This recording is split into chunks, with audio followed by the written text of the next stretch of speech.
Shout out to our sponsor, Movement Watches. Get multiple watches in one with bands you can switch out for a whole new look. Because who needs to buy a whole new watch for every occasion? Get 15% off your entire purchase at mbmtwatches.com/theknow. Welcome to The Know. I'm Ryan Haywood. I'm Mica Burton. Hey, could software patent trolls be going the way of the dodo? Black rhinos and, Sean Murray's Twitter account. I almost said that. Sean Murray's Twitter account. That thing that's buried now. That may be the case according to a brand new ruling from a federal court that calls software patents dead weight and argued that it's time to leave them in the past where they belong. This potentially important decision came from the U.S. Court of Appeals for the Federal Circuit, which ruled against Intellectual Ventures, a company known as one of the biggest patent trolls in the world, and maybe the most hated company in tech. You tend not to make a lot of friends if all you do is sue people for inventions you never planned to actually make. This case is potentially a very big deal for software patents and the entire tech industry in general, as the judge said that software patents are basically useless in the modern era and also constitute a threat to free speech. Suck it, patent trolls! So let's get down to what actually happened. The case, Intellectual Ventures, via Symantec, concerned a lawsuit against antivirus companies Symantec and Trend Micro over U.S. patent 5987610. That's my favorite patent. I love that patent. It's the best. It's a nice round number. The patent was filed all the way back in 1999 in a very overbroad language describing virus software implemented over a phone network. Like most patents that tend to get scooped up by patent trolls like Intellectual Ventures, it's just vague enough that it covers a broad range of applications, most of which the world could not have possibly envisioned back when it was written. And the presiding judge over the case, Circuit Judge Haldane Mayer, happened to agree. Mayer struck down Intellectual Ventures' claims, saying it was well past time to return software to its historical dwelling place in the domain of copyright. Mayer elaborated on that point some more, calling patentable software a deadweight loss on the nation's economy. The crux of Mayer's decision stemmed from a recent Supreme Court case over software patents back in 2014 called Alice Corp v. CLS Bank International. In that case, the patent in question was about mortgage escrows, which have been around forever, with Alice Corp claiming a monopoly on the software for escrows. The Supreme Court's Alice decision was basically, you can't patent protect shit that people are already doing without computers. That's fair. That's fair. That decision was super important because it basically stated that merely translating an action to a computer was not patentable, and that you also can't patent business methods. However, one thing that it lacked, the Supreme Court never actually mentioned software in the ruling. Which is why it's a big deal now that the U.S. Court of Appeals for the Federal Circuit is mentioning software.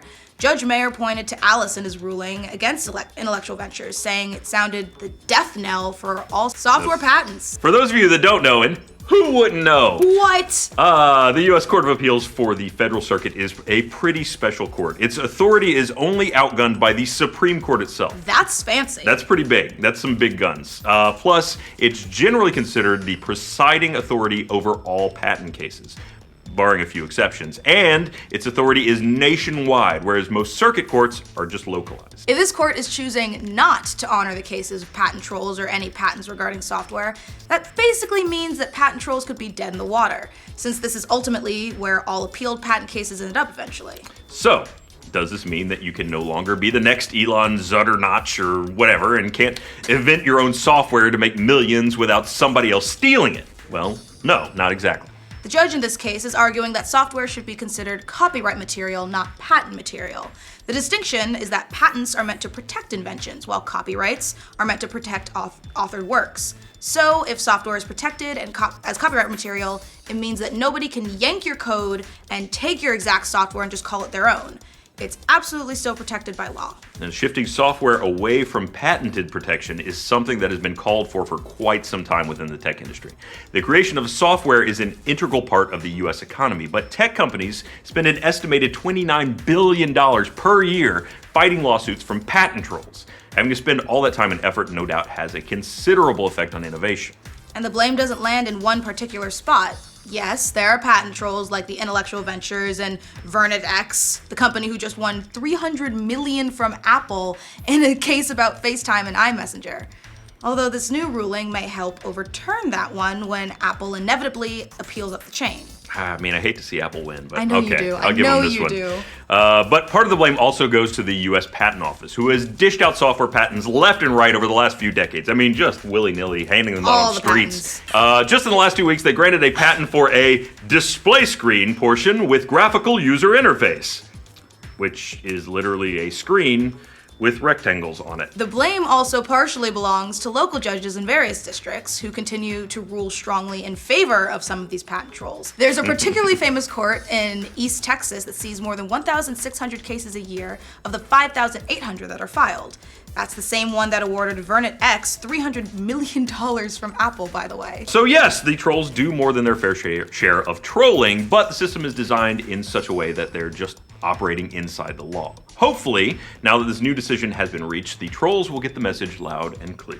And maybe we'll start seeing more innovating and less suing. Yeah, well, that's the hope. Well, what do you guys think of software patent trolls potentially biting the dust? Let us know in the comments. For future updates from the world of tech, remember to like this video and subscribe to The Know. Thanks to Movement Watches for sponsoring this update. Movement watches are made with versatility in mind because you don't want to buy a new watch for every occasion. Wearing brown shoes? Gosh. Switch out your metal band for a brown leather band. Bam! New watch. I went with a rose gold watch with a black face and a black band. I have a fine black leather band with a black and silver face. Ooh. Watches start at $95, but you can get 15% off your entire purchase when you go to mvmtwatches.com/theknow.